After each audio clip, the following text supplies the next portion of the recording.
I'm on WordPress.org here, and I'm logged in. And when I'm logged in, there's a little heart right here.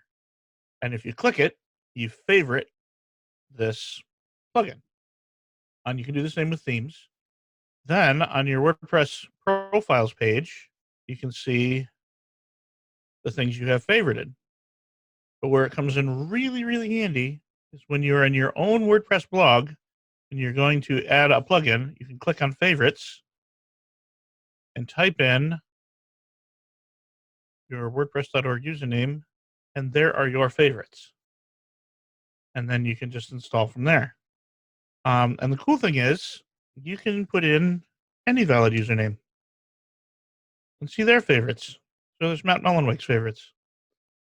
So I use it sort of like a bookmark thing, like when I'm going to put a bunch of, building a new site. These are common plugins that I use, and it just puts them all here handy.